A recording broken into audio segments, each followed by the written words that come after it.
پہنچائے گا آپ تک ہر خبر۔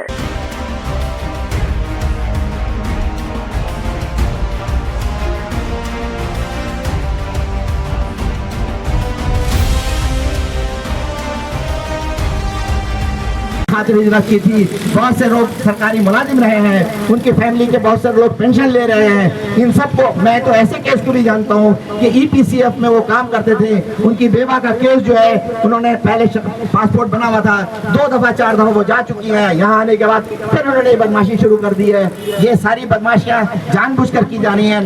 کسی قومیت کے لیے، اس پاکستانی شہریوں کے لیے جو تاریخ وطن پاکستانی کا لفظ استعمال کیا گیا ہے، آج باعث شرم بات ہے۔ سب سے پہلے اس عورت سے یہ پوچھا جائے کہ ایم اے عالم حسن صدیقی جو 27 فروری 2019 میں جو انڈیا کا جہاز مار گرایا، وہ اس کا تعلق کس سے تھا، کس قومیت سے تھا؟ اس بولنے سے پہلے شرم آنی چاہیے تھی، اس بات کرنے سے پہلے اس کو شرم آنی چاہیے تھی کہ اس طرح کی باتیں کر کے یہ لسانی فسادات کی طرف دھکیلنے کی کوشش کر رہے ہیں شہر کو، ملک کو، اور اسی کے اوپر سیاست کرنے کی کوشش کر رہے ہیں۔ لہذا ہم پرزور اپیل کرتے ہیں درود نبی پاک صلی اللہ علیہ وسلم پر۔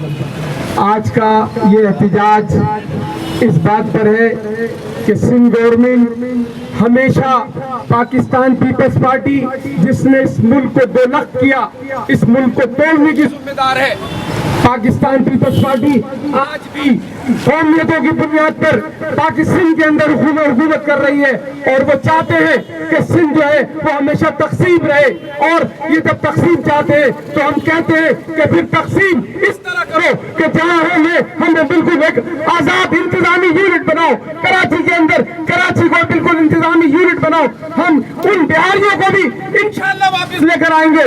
اگر کراچی الگ انتظامی یونٹ بنے گا تو ہم بہاریوں کو بھی، ان لوگوں کو بھی اپنے شہر میں سمونے کے لیے تیار ہیں جو آج مشرقی پاکستان میں پاکستان کے نام پہ بیٹھے ہوئے ہیں۔ یہ پیپلز پارٹی کی متعصب گورنمنٹ ہر دفعہ کوئی نہ کوئی کسی بھی نہ کسی طریقے سے قومیتوں کی بنیاد پر جو ہے یہ باتیں پیدا کر کے سندھیوں میں اور مہاجروں میں تفریق ڈالنے کی کوشش کرتی ہے۔ ہم اس کی ہمیشہ مذمت کرتے ہیں، ہم اس کی ہمیشہ مذمت کرتے رہیں گے۔ معافی مانگو۔ ہاں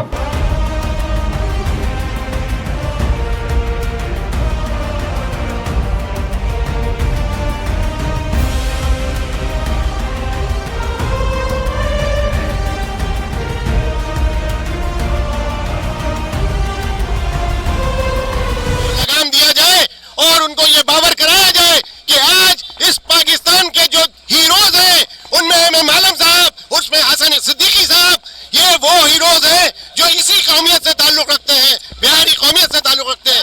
یہ نہیں ہے کہ کہیں الگ سے آئے ہوئے۔ لہٰذا یہ سوچ سمجھ کے بات کریں کہ کسی ایک قومیت کو ٹارگٹ نہ بنائیں۔ ہم سب پاکستانی ہیں اور پاکستان کی بات کرتے ہیں، پاکستان کے لیے جیتے ہیں اور پاکستان کے لیے مرتے ہیں۔